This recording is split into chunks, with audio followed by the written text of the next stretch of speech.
mandulnya seorang baik itu pria maupun wanita itu saat ini sangat sekali bisa dilakukan. Mandul itu artinya benar-benar tidak bisa memiliki anak. Tapi disfungsi ereksi itu faktornya banyak. Bisa faktor pada. Jadi dari kata-katanya Dokter Arif Adi, nanti jangan lupa kasih tahu Mas Effendi. Oh gitu Kekurangan ya. vitamin D itu loh, biar nggak lupa-lupa. Lupa terus dia. Oke. Kenapa kok diam? Oh ya. Sudah mulai ya. Oh. Ini mentang-mentang nggak ada Mas Effendi nih ya. Iya, saya agak Saya lagi kaget, ini, iya. saya lagi. Beda Oke, soalnya. beda orangnya. Oke, Mbak Seta, kita langsung. Ini katanya dokternya spesial banget. Dan padat sekali. Artis ya, bukan? Iya. Mungkin ya. Oh iya. Gitu. Oke, kali ini kita dengan siapa, Mbak Seta? Bersama Dokter Arifandi Pambudi. Oke, langsung aja ini dia. Selamat siang, Dokter. Gimana kabarnya, Dok? Alhamdulillah sehat semuanya Iya, baik. alhamdulillah gitu. Terima kasih ya, Dok, sudah mampir di podcastnya RSIA Mer Space. Sama-sama, terima kasih. Saya juga dikasih kesempatan ini. Siap. Sharing lagi. Iya, nah kali ini kita akan bicara tentang apa nih, Mbak Seta? Dengan Dokter Arifandi. Pastinya temanya yang sangat menarik ini, Apa yaitu infertilitas. Wow, infertilitas, promil ya, gitu ya. Untung ini. Jadi nanti setelah kita bisa podcast, setelah podcast ini nanti bisa langsung pengen ada pertanyaan bisa di kolom komen. Nah, Boleh. Kita langsung ya. Ya. Oke, Dokter. Ya. Mungkin sebenarnya apa sih, Dok, yang menjadi kegalauan jika para pasangan suami istri ini jika dia ingin program kehamilan seperti itu yang biasa dokter sering temui.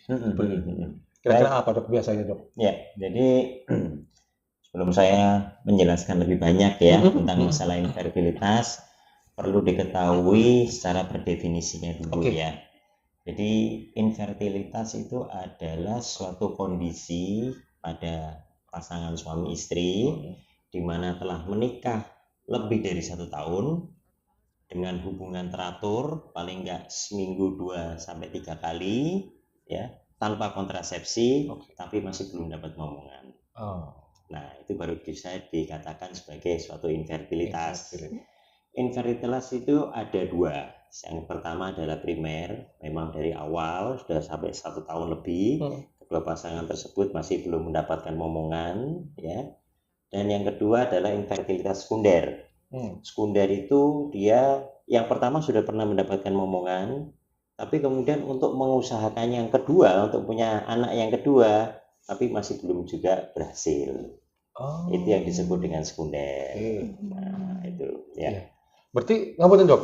Saya pikir itu kalau orang yang mungkin promil itu untuk yang anak pertama gitu loh. Iya. Anak kedua itu juga ada ya, Dok, ya? Kedua pun juga ada yang untuk program untuk ke situ.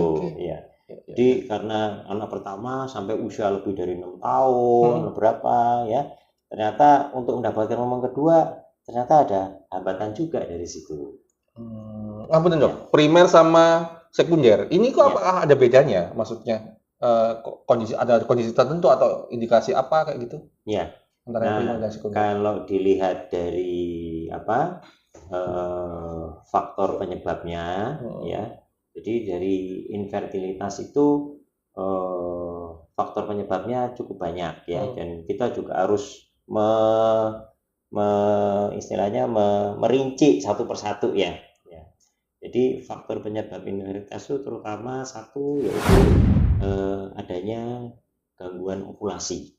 Jadi ovulasi itu adalah kemampuan sel telur itu untuk berkembang dan kemampuan sel telur itu untuk pecah. Ya itu.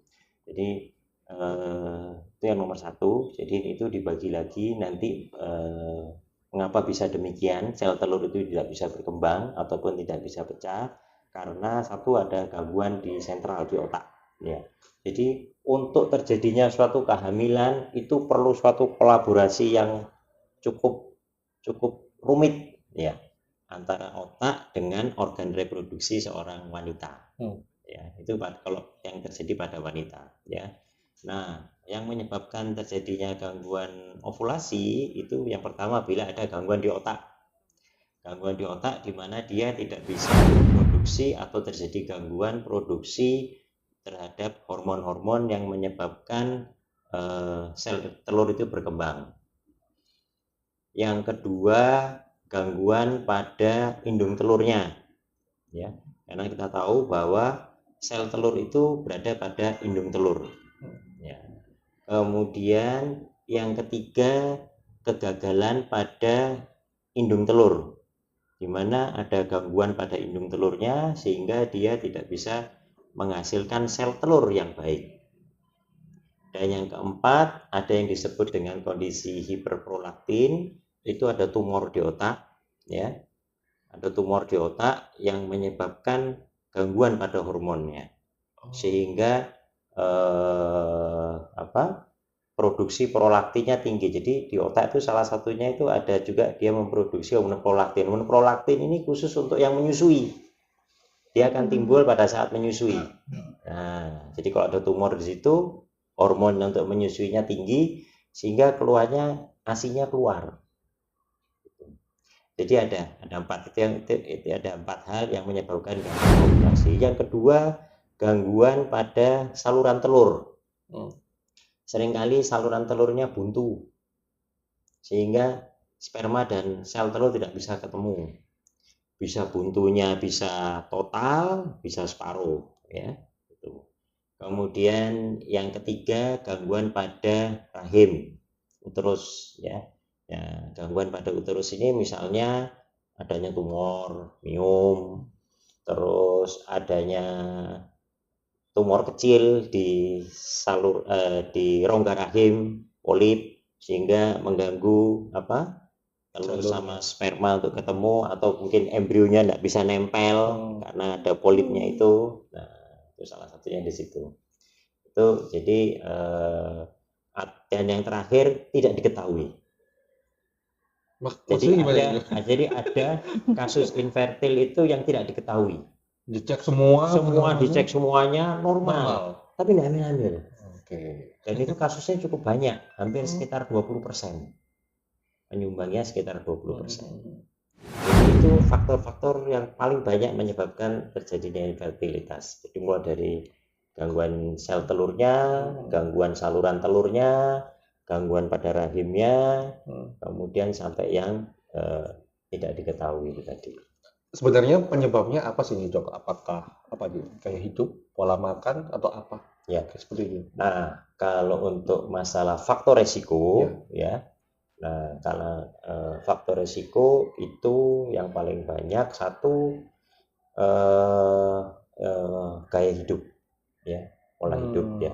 Jadi untuk bisa kita, setelah kita mendapatkan tadi dari faktor-faktor tersebut, ya, penyakit gangguan-gangguan tersebut, di mana gangguan tersebut, maka kita harus menganalisa ini kira-kira faktor resiko apa ya yang menyebabkan infertilitas. Jadi yang pertama, satu faktor resiko, faktor usia. Jadi pada wanita terutama, ya, pada wanita faktor usia ini sangat menentukan sekali, terutama pada usia di atas 35 tahun.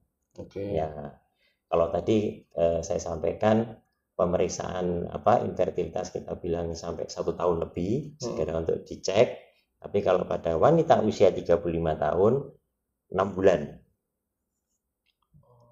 6 bulan sebaiknya untuk dilakukan pengecekan, pemeriksaan, ya. Jadi yang pertama faktor resiko, satu faktor usia, ya. Usia lebih dari 35 tahun. Kita tahu bahwa dengan ini siklus normal, ya, wanita, ya. Dengan bertambahnya usia, makin bertambah, maka kemampuan serta kualitas dan kuantitas dari sel telur itu akan berkurang. Normalnya itu di situ. Itu yang nggak bisa kita hindari, ya. Jadi satu faktor usia. Yang kedua gaya hidup, ya. Nah, bagaimana kita bisa ngecek bahwa gaya hidupnya ini baik? Itu satu berdasarkan dari kualitas dari sel telurnya, ya. Nah, untuk bisa tahu untuk kualitas sel telur yang baik itu hubungannya dengan apa? Yaitu dengan indeks massa tubuh, terutama dengan berat badan. Oh, juga itu berpengaruh ya, Dok? Berpengaruh sekali berat badan, ya. Ini apa? Lebih condong ke apa ini? Overweight atau Ya, jadi kita kalau pakai indeks massa tubuhnya yang lebih dari 29, jadi ada perhitungannya indeks massa tubuh. Indeks massa tubuh yang lebih dari 29 itu termasuk pada obesitas ya. Ya, obesitas ada obesitas ringan sama obesitas yang berat. Nah, terutama pada obesitas yang berat itu banyak sekali mengganggu dari siklus ovulasinya, siklus menstruasinya. Nah, kasus yang paling banyak ini yang sekarang ini, ya yang terkait dengan obesitas ini, Mas Angga. Gitu. Jadi yang paling terbanyak terkait sama obesitas yang paling banyak di antara kelainan-kelainan semua yang dari kepala, kemudian dari indung telur, dari apa, ini yang paling banyak dari sini, ya. Jadi itu tadi yang kedua itu yaitu dari indeks massa tubuh terkait obesitas. Yang ketiga kemudian terkait sama merokok, alkohol, menggunakan obat-obatan tertentu, ya. Kemudian gaya hidup, yang terkait gaya hidup, faktor pekerjaan juga berpengaruh, ya. Misalnya dia bekerja pada tempat-tempat yang mengandung bahan-bahan kimia, kemudian bekerja pada suasana yang kondisinya yang panas, terutama pada pria kalau ini ya, terutama yang pria ya. Misalnya sering di atas kendaraan sepeda motor, mungkin ya kerjanya di atas kendaraan motor panjang. Nah, ini akan berpengaruh pada kualitas sperma. Ada pengaruhnya. Ada pengaruhnya. Memang belum tentu. Iya, belum tentu. Semua itu belum tentu, tapi ada pengaruhnya ke situ. Kemudian overtraining, ya, yang atlet misalnya. Pada atlet wanita yang melakukan exercise secara berlebihan, diet secara berlebihan, nah ini juga pengaruh pada kualitas sel telurnya juga. Kemudian berat badan kurang pun ya juga demikian, tidak pada yang berlebih, tapi berat badan yang kurang pun juga demikian, itu juga bisa pengaruh pada kualitas sel telurnya. Sama terakhir penyakit yang diderita, misalnya ada kencing manis, penyakit imun, darah tinggi, itu juga berpengaruh terhadap kualitas baik itu sel telur ataupun siklus menstruasi. Banyak ya faktornya. Apa lagi Mbak Seta? Gitu. Pemeriksaannya dokter gimana? Pemeriksaan untuk kapan sih kita harus periksa ke dokter kayak gitu? Harus di atas 1 tahun kah dokter? Atau di bawah itu boleh nggak sih dok kita pergi ke dokter untuk pemeriksaannya? Tambahannya bentuk pemeriksaannya seperti apa sih dok? Iya, baik. Gitu. Jadi pemeriksaan infertil itu kita harus pakai tahu dari patokannya dulu ya. Jadi patokannya 1 tahun ya. Pada yang infertilitas primer yang sebelumnya belum punya omongan, paling enggak 1 tahun lebih sudah harus cek kondisinya ya. Tidak harus ikut program infertilnya. Tapi paling enggak untuk mengecek kondisinya ya. Nah, proses cek ini juga bisa dilakukan tidak harus dengan pemeriksaan datang ke dokter yang semisal infertil ataupun dokter kandungan ya, tapi bisa dimulai sebenarnya sejak sebelum menikah. Ya, cek ini bisa dilakukan sejak sebelum menikah untuk melihat kesuburan pada wanita ya, misalnya bisa melihat dari siklus menstruasinya. Dalam 3 bulan ya, dalam 3 bulan dilihat siklus menstruasinya bagaimana, teratur atau tidak. Ya, bagaimana menstruasi yang baik atau yang teratur, paling enggak jaraknya antara 28 sampai dengan 30 hari dalam 1 bulan ya jaraknya. Kemudian frekuensinya paling sekitar 7 sampai 10 hari atau lama menstruasinya 7 sampai 10 hari. dan jumlah perdarahannya tidak sampai yang terlalu berlebihan, kumpal-kumpal, atau paling enggak tidak lebih dari 3 sampai 4 sotek sehari. Nah, kalau lihat dari situ siklus menstruasinya normal dalam 3 bulan, ya insya Allah mudah-mudahan siklus ovulasinya juga baik, artinya kualitas sel telurnya baik, ya. Tetapi kalau menstruasinya jumlahnya sedikit, sebulan mensnya hanya untuk 3 hari, kadang mens, kadang enggak mens, nah itu sebaiknya untuk dilakukan pemeriksaan sebelum menikah. Itu ya. Apalagi ditambah setiap kali menstruasi, ini kasus yang terbanyak, setiap kali menstruasi selalu ada nyeri. Nyerinya makin lama makin menghebat sampai mengganggu aktivitas. Nah, sebaiknya untuk dilakukan evaluasi bahkan sebelum menikah. Nah, kalau yang sudah menikah ya bisa juga dilakukan pemeriksaannya itu ya. Ditambah sekarang ini sudah ada alat ya, banyak dijual bebas itu tes kesuburan. Nah, tes kesuburan itu nanti dilakukan pemeriksaan pada saat masa subur. Saat masa subur itu antara hari ke-12 sampai dengan hari ke-15 saat menstruasi. Jadi di pertengahan bulan menstruasi tes cek kencing dengan menggunakan ada yang disebut dengan LH urin. Banyak sudah itu banyak. Nah, kalau hasilnya positif ya mudah-mudahan insya Allah masa suburnya terbentuk. Di situ ya. Itu kalau pada seorang wanita. Ini pada proses pengecekan secara metode manual ya, metode sendiri ya, untuk ngecek diri sendiri, untuk ngecek diri sendiri. Sama juga perhatikan ya, mohon maaf terkait lagi berat badan.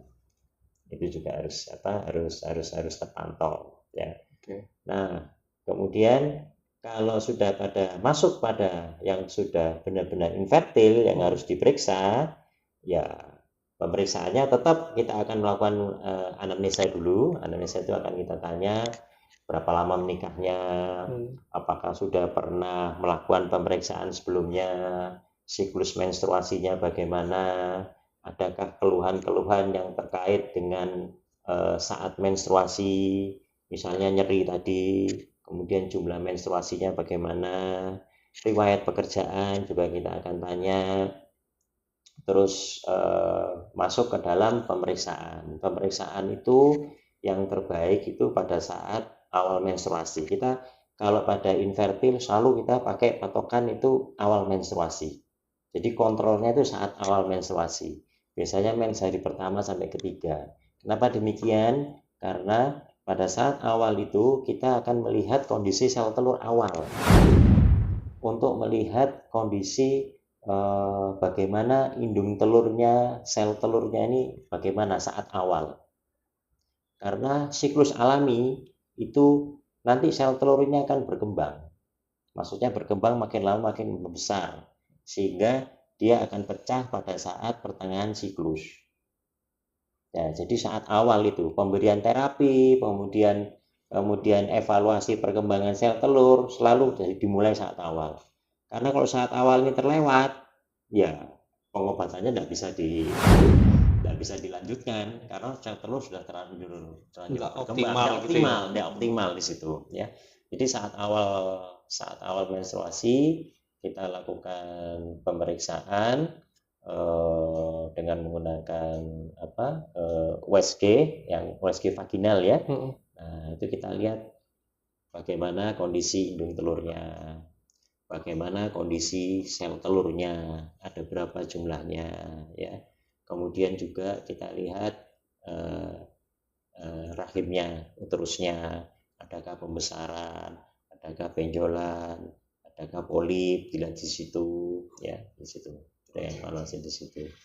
Saya sedikit tertarik, mungkin agak melenceng sedikit dok. Tadi yang dikatakan nyeri saat haid lah. Nyeri saat haid itu maksudnya gimana dok? Biasanya kok yang saya tahu ya, kalau dari istri itu kan ada kan mungkin hari pertama gitu. Saya kan juga ini hari pertama, atau nyeri haid yang hari pertama, hari kedua, hari ketiga kayak gitu terus, atau bagaimana dok? Ya, jadi nyeri saat haid itu memang relatif ya, dan selalu ada. tetapi tidak sampai mengganggu aktivitas. Oh, parameternya itu ya? Parameternya di situ. Selalu ada saat awal menstruasi, betul. itu selalu ada nyeri ya, karena ada pelepasan lapisan rahim, ada perdarahan ya, semua ada perubahan hormon, itu pasti akan ada menimbulkan rasa nyeri di situ, tapi tidak mengganggu aktivitas. Nah, nyeri di sini, kualitas nyeri di sini itu yang perlu diperhatikan sampai mengganggu aktivitas. Beberapa contoh kasus, misalnya setiap kali menstruasi dia selalu nggak masuk kerja, karena nggak bisa aktivitas. Setiap kali menstruasi selalu minum obat nyeri.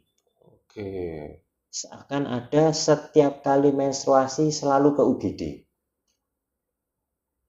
Nah, itu yang memerlukan suatu penanganan di situ. Itu apa tuh, Dok? Apakah nggak termasuk juga misalnya faktor psikis juga apa segala? Kan ada nih orang yang mungkin dicubit biasa, ada yang dicubit tapi ngerasa sakit lah kayak gitu, Dok. Betul. Analoginya bisa pengaruh dari faktor psikologis, bisa. Mungkin ada hal tertentu, stres berlebihan, pikiran tertentu, tapi itu kan sifatnya tidak menetap. Sifatnya tidak menetap. Ini setiap kali menstruasi selalu nyeri. Dan itu sangat pengaruh terhadap kualitas infertilitasnya. Dan saat ini cukup banyak kasusnya, bahkan yang belum menikah pun juga banyak yang seperti itu kualitas dari nyerinya.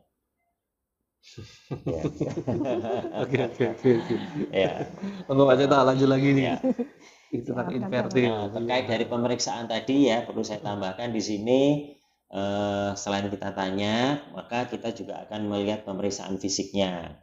Pemeriksaan fisik mulai dari atas kepala, misalnya adakah mulai tanda-tanda kebotakan pada wanita, ya, rambutnya sering rontok, kemudian apakah ada, kumis, timbul bulu-bulu yang lebat, baik itu di tangan ataupun di kaki, terutama yang paling kelihatan ada yang di kumis itu. Terus kemudian ya pemeriksaan payudara ya kita lihat apakah berkembang dengan baik apa tidak, seperti itu. Itu yang paling banyak yang kita lakukan. Dan ada pemeriksaan hormon juga. Oke. Ya. Siap. Selalu pada perempuan nggak sih, Dok, kalau infertil itu, Dokter? Ya, baik. Jadi tanya yang baik sekali ya. Jadi infertilitas itu namanya juga kehamilan ya. Terjadinya suatu kehamilan itu harus ada kolaborasi, harus ada kerja tim. Kerja tim siapa? Antara suami sama istri. Sehingga untuk melihat apakah ini pasangan ini ada masalah pada infertilitasnya, ya harus diperiksa dua-duanya.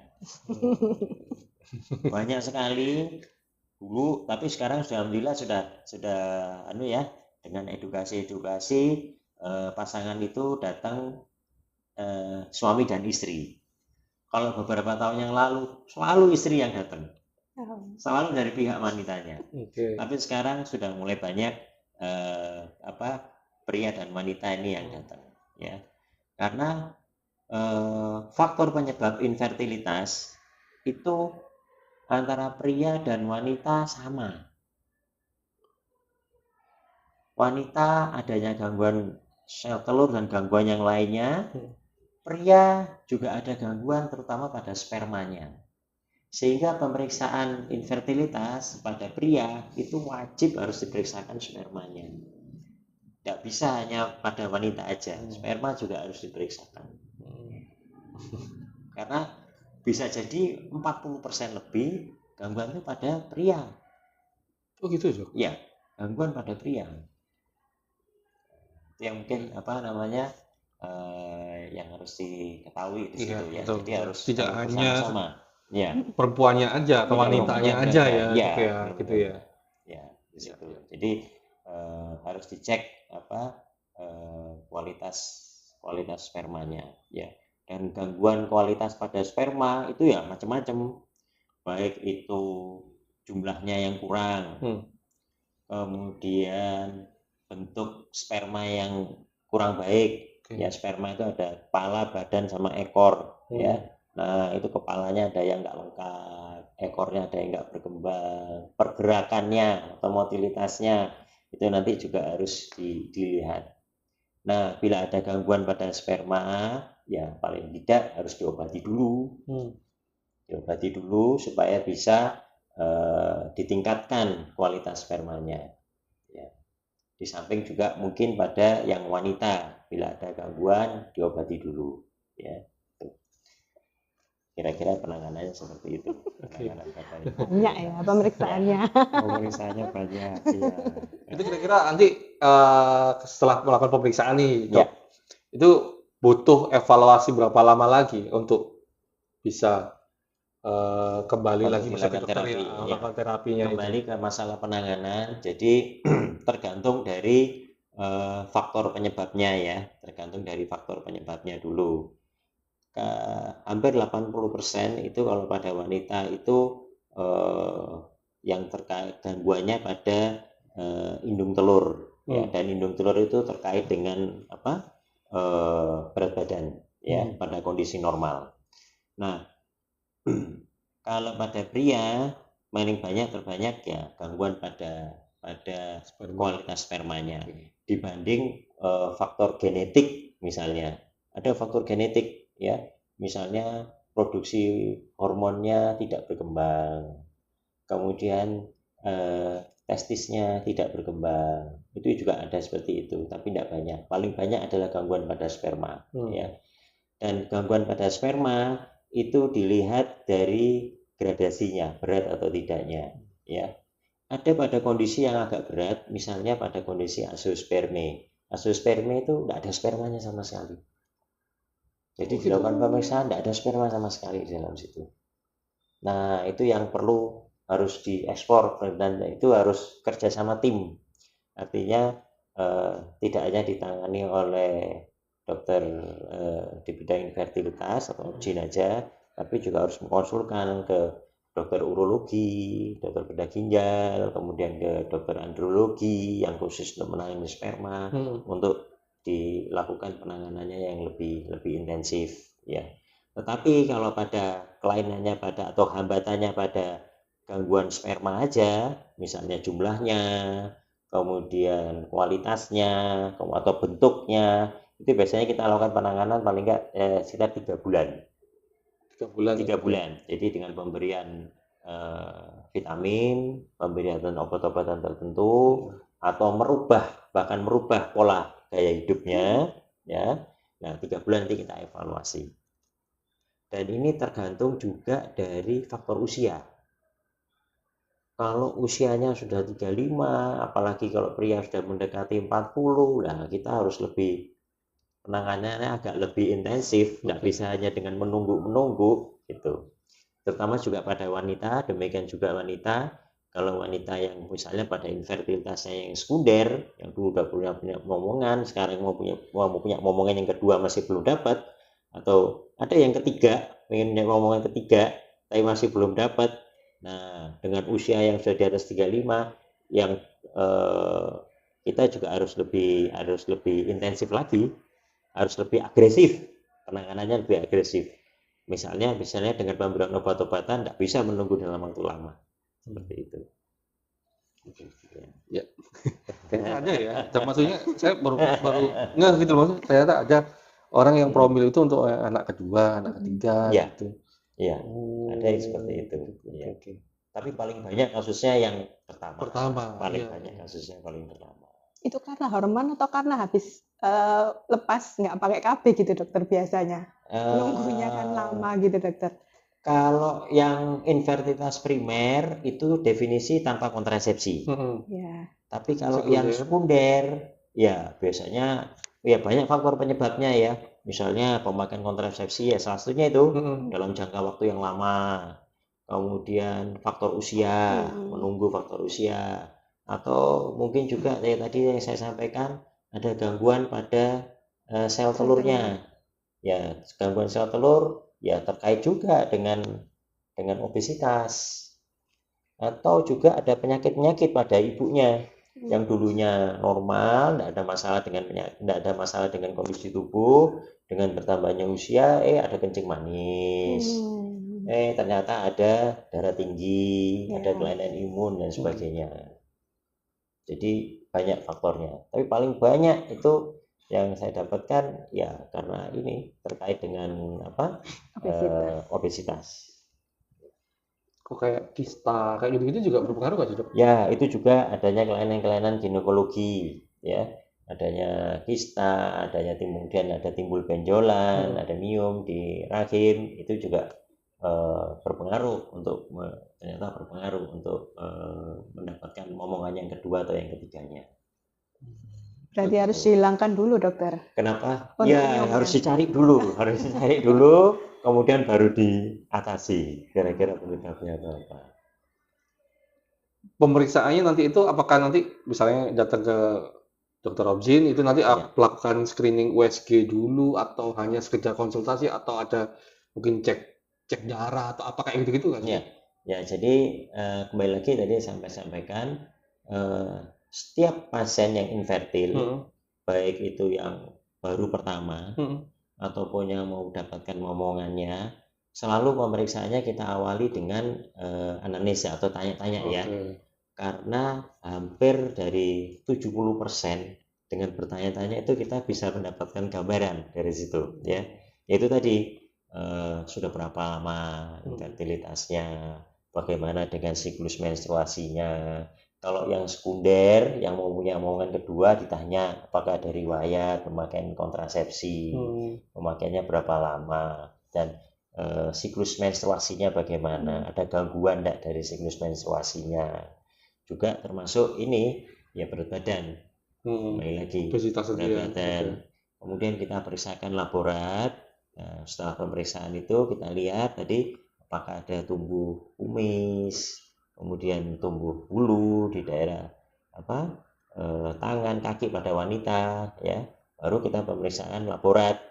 Nah, cek laborat itu ya cek yang rutin, yang pasti ya kita harus screening, tidak boleh ada faktor infeksi. Tidak boleh ada faktor infeksi, misalnya adanya hepatitis, HIV, kemudian penyakit-penyakit menular seksual. Nah, itu juga kita harus lakukan screening. Cek gula ya, yang mungkin dulu nggak ketahuan ternyata ternyata kadar gulanya tinggi ini apa.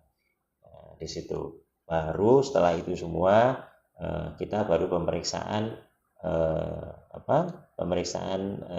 vaginal ultrasound itu tadi untuk melihat bagaimana kondisi organ reproduksinya, rahim, indung telur, sel telur, semuanya. Baru kita lakukan pemeriksaan di situ. Dan itu dilakukan pada hampir semua pasangan infertil, hampir semua kita lakukan di situ. Dua-duanya gitu ya, Dok? Dua-duanya, ya. Dok, sedikit tadi melenceng lagi. Ya. Tadi melenceng aja.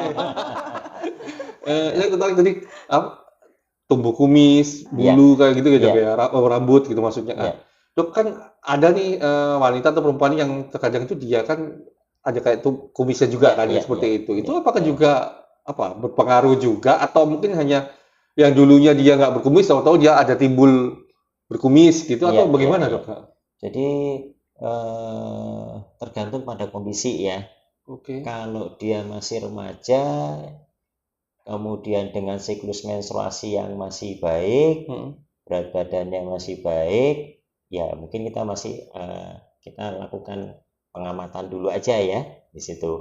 Tetapi kalau pada pasangan infertil pada pasangan infertil itu bisa jadi itu merupakan suatu tanda-tanda dari adanya gangguan infertilitas. Memang tidak menjamin benar, tidak menjamin pasti. Nggak 100%. Ada yang bawaan genetik, gangguan genetik juga bisa ya. Jadi itu merupakan satu tanda bahwa kadar androgen, ada hormon androgen ya. Kalau pada wanita itu sebenarnya yang lebih dominan itu hormon estrogen. Untuk supaya siklus mennya baik, untuk supaya payudara itu bisa tumbuh dengan baik, untuk supaya sel telur bisa tumbuh dengan baik, itu dia butuh estrogen. Tapi ada pada suatu kondisi ternyata hormon pria itu kita bilang androgennya lebih tinggi.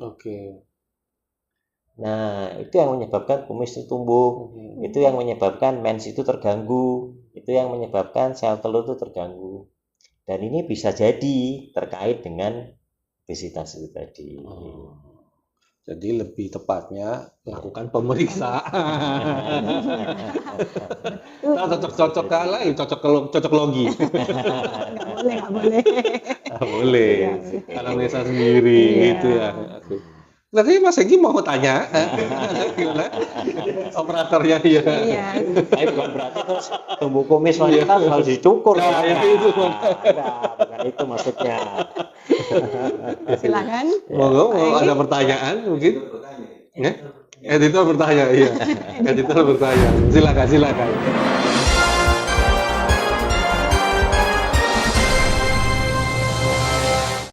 Mau tanya? Ya. Saya mau tanya soal stigma masyarakat. Ya. Oke. Namanya kadang-kadang orang infertil itu disamakan dengan mandul. Infertil sama mandul itu sama nggak? Oke. Ya, jadi mitos yang gimana ini ya, infertil ya. Ya, mandul itu sebenarnya kalau menurut saya, persepsi saya ya, itu konotasi yang masih tanda tanya benar ya. Mandulnya seorang baik itu pria maupun wanita itu saat ini itu sangat sekali bisa dilakukan pemeriksaan dan sangat juga bisa dilakukan terapi pada mandulnya itu. Jadi kalau pada bilang kalau konotasi di masyarakat itu yang saya tangkap itu mandul itu artinya benar-benar tidak bisa memiliki anak. Nah, itu. Judgment lah, judgment ya, gitu judgment sekali ya di situ ya. Itu kalau saya bilang konotasi yang kurang tepat ya, istilahnya begitu ya. Karena sekarang infertilitas itu sudah sangat berkembang sekali ya. Bahkan penanganannya pun juga sangat berkembang sekali. Dimulai dari awal dengan hubungan teratur, pengaturan pola hidup, pemberian obat-obatan, sampai dengan yang langkah kedua dengan menggunakan reproduksi berbantu. Bisa itu baik itu inseminasi bahkan sampai dengan bayi tabung. Ya. Jadi istilah mandul di konotasi masyarakat yang sampai dia dijudge sampai tidak punya anak sama sekali, kok rasanya kok kurang tepat gitu ya, Bapak ya. Jadi masih ada kesempatan meskipun ya adjustment mandul tadi. Iya. Masih ada kesempatan untuk punya anak. Masih ada sangat banget bisa untuk kesempatan punya anak. Tapi ya semua itu tadi yang saya sampaikan ya, terkait dengan usia atau apa. Kecuali kalau sudah usia di atas 45 tahun, mensnya mensnya terganggu atau apa lah, itu mungkin masih ya bisa lah itu dibilang untuk mandul ya.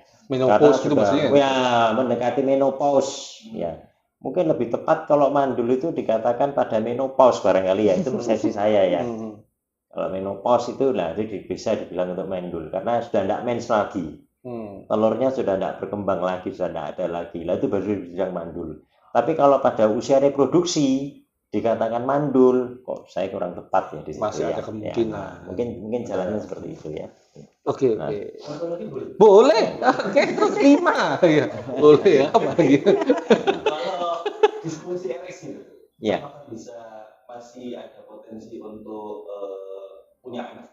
Ya. Oh, ada kaitannya apa enggak ini maksudnya ya dengan disfungsi ereksi? Nah, kalau terkait dengan infertilitas pria, mungkin lebih tepat pada ini ya, andrologi atau pada urologi ya. Tapi disfungsi ereksi itu faktornya banyak.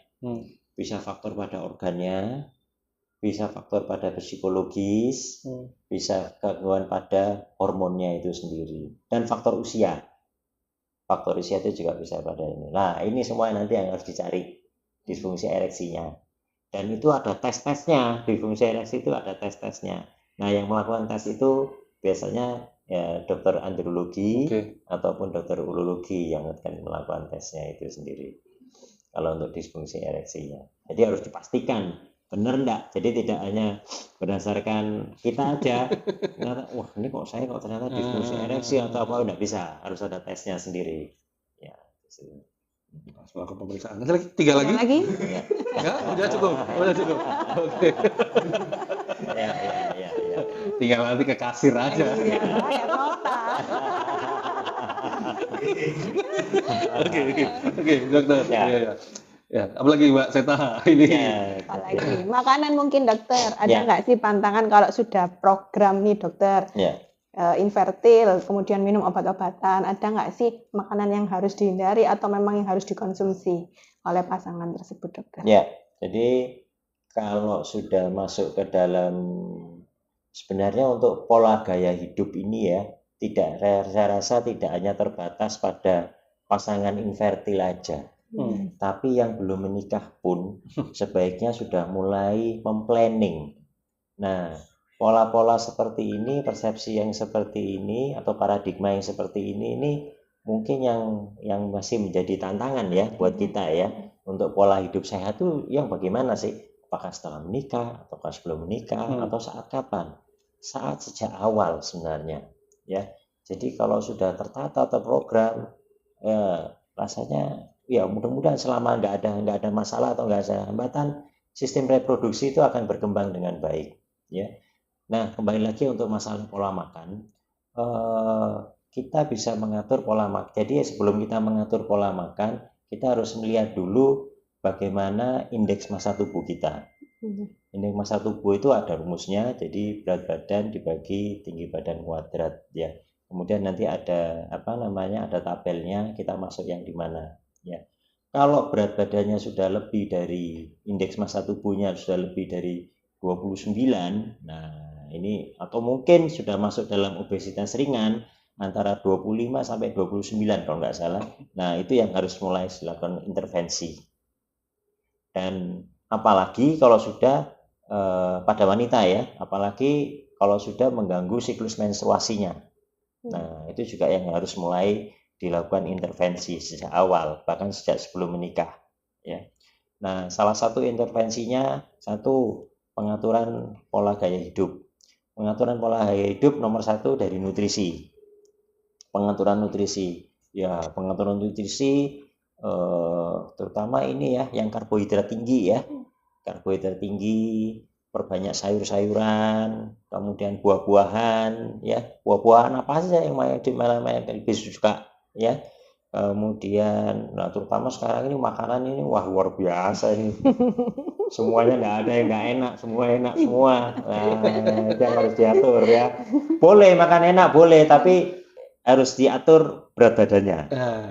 Makan enak boleh, tapi harus berat badan. Nah, ini apa ya? Itu untuk yang masalah, untuk yang gaya hidup ya, yang terkait sama nutrisi ya. Jadi mungkin bagian gizi yang lebih bisa mengeksplor lebih jauh ya untuk masalah ini. Yang kedua, selain pengaturan nutrisi, olahraga ya. Jadi boleh makan enak, boleh karbohidrat yang tinggi, tapi olahraganya juga harus jalan ya. Nah, olahraga yang bagaimana? Olahraga itu paling tidak dalam sehari antara 30 sampai 40 menit ya. Itu untuk yang indeks massa tubuhnya berlebih. Kalau yang normal bagaimana? Normal ya enggak apa-apa, silakan dilakukan itu untuk olahraga itu ya. Jadi kalau yang dianjurkan paling enggak olahraga misalnya saja jalan pagi. Jalan pagi tiap hari, apalagi yang masih dalam program promil ya, paling enggak 30 sampai 40 menit. Cukup jalan pagi aja ya. Itu diharapkan bisa menurunkan berat badan sekitar 5 sampai 10% untuk dari obesitasnya ya.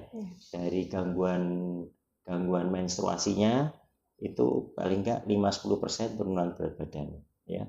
Kemudian yang ketiga, penggunaan multivitamin.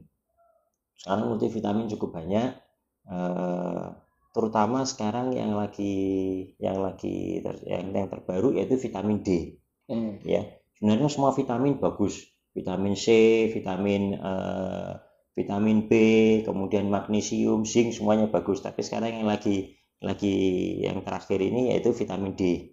Ya, sebenarnya vitamin D ini perlu diketahui dia itu butuh konversi dari matahari.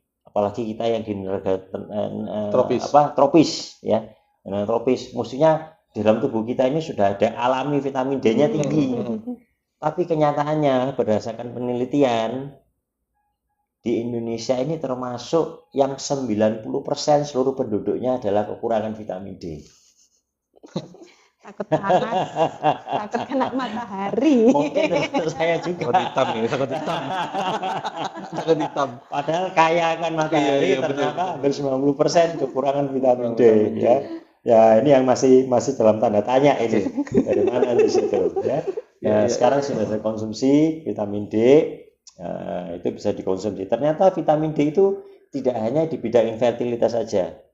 Dokter jantung juga vitamin D. Demensia, gangguan sudah mulai lupa-lupa ingat, itu ternyata butuh vitamin D juga. Kemudian di penyakit dalam, penyakit metabolisme yang ternyata butuh juga vitamin D. Ya. Kalau di bidang infertilitas, vitamin D ini sangat baik untuk pertumbuhan sel telur, kualitas sel telur, sperma juga butuh ternyata vitamin D. Nah, di situ. Ya. Jadi 3 hal ini. Sama yang terakhir ini mungkin stres, faktor lingkungan. Ya, tadi pekerjaan ada pengaruh, kemudian kebiasaan tadi yang merokok sama itu alkohol. Nah yang terakhir ini stres. Mana dokter nggak stres di sana? Susah itu. Masa kamu stres ya mungkin. Stresnya bagaimana? Stres yang menganggap berlebihan sekali.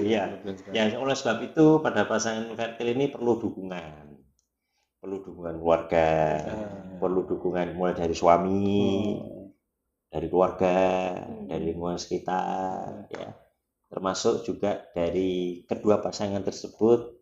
Ya pandai-pandainya untuk mengelola stres itu sendiri. Saling menguatkan. Ya misalnya seperti itu. Mas Eta, berarti nanti jadi dari kata-katanya Dokter Arif Adi, nanti jangan lupa kasih tahu Mas Effendi. Oh gitu. Kekurangan vitamin D itu biar nggak lupa. Lupa terus dia. Oke dokter, nggak terasa ini sudah 30 menit lebih kita. Bentar lagi dokter lagi aja juga harus digeser lagi ya. Betul. Mungkin untuk bisa ada pesan dok untuk para pemirsa kita Merdos lagi menyaksikan podcast kita kali ini. Ya. Monggo dokter. Ya. Baik. Salam sehat Merdos ya.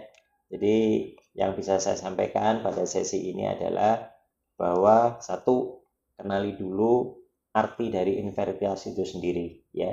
Terutama pada pasangan yang sudah lebih dari 1 tahun menikah atau lebih dari 1 tahun untuk memiliki momongan yang kedua, sebaiknya untuk diperiksakan. Dan pemeriksaan sebaiknya dilakukan sebelum menikah, akan lebih baik. Ya. Yang kedua, kenali dari organ reproduksi untuk para wanita. Bagaimana cara mengenalinya? Dengan melihat dari siklus menstruasinya. Ya. Siklus menstruasi yang teratur, tidak ada nyeri hebat, ya, dan pola menstruasinya juga teratur, diharapkan pertumbuhan sel telurnya akan baik.